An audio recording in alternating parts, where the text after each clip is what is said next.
Suttles. I just want to first thank you for meeting with me to go over some of our process improvements for the head coach hiring process.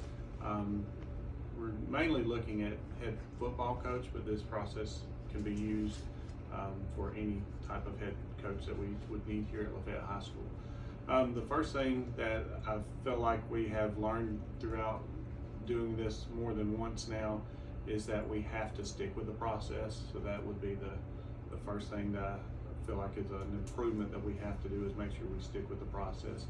And initially doing the whole hiring process before, we just posted it on the Walker County Schools website, and now we are also posting it on the Georgia Athletic Coaches Association, also known as GACA, and to get more qualified applicants. One of the new things also that we've worked to improve at, just so we're not having to search back through old emails or anything, is when I get in the resumes and cover letters, I add those to a Google Drive folder so that I can go back and find those easily. And some of these other things we learned throughout the last process, and then also in talking with different stakeholders and what they felt like we needed to do to help improve the process. One of the things that we learned last time is it's better to look at the Georgia PSC and at their actual account to see if they have anything flagging them, because you don't want to get deep into the process with a candidate and then find out there's a reason why we shouldn't hire them there.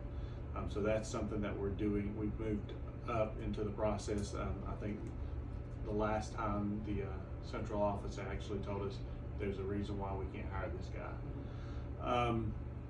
Another couple of things that we've looked at, and a couple of students, actually football players, actually suggested using social media to look at some of the things about the coaches and find out, what their personality is like a little bit more. So we're doing that earlier on in the process, looking at their social media accounts and seeing how they're portraying themselves, and also, what type of attitude they have.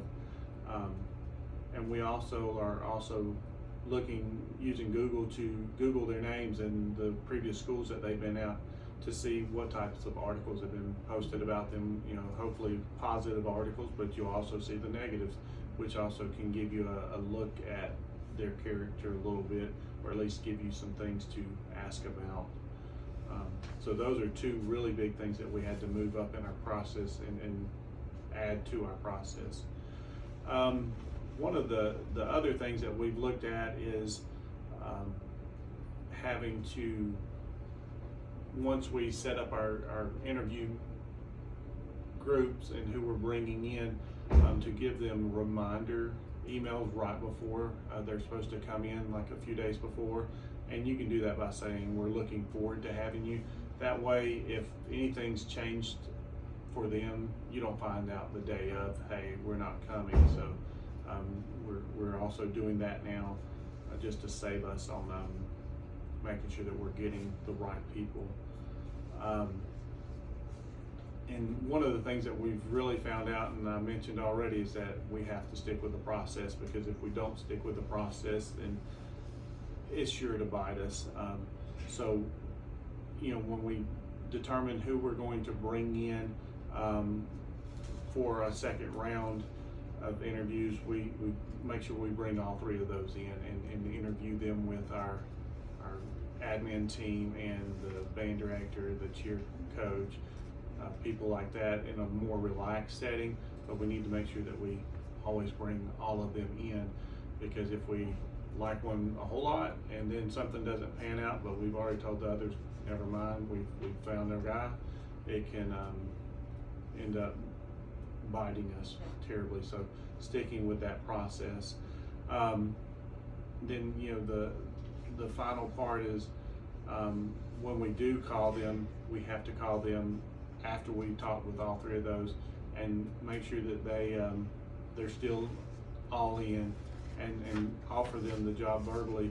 Ultimately, the job is offered by the principal, and hopefully going through this process we get that right person for the principal to offer that job to. And the other thing is, that we have found out is to remind not only the candidate, but also the people in the hiring process, the panels, that there's a level of non-disclosure that they need to keep just to help keep our process secure, to where we don't have names getting out there and people changing their minds or whatever along the way. So hopefully these changes to our process makes us a little bit more ready to get that qualified candidate, but that's the things that we've looked at to see how we could better improve our process from the last time. So, thank you very much, ma'am. Thank you.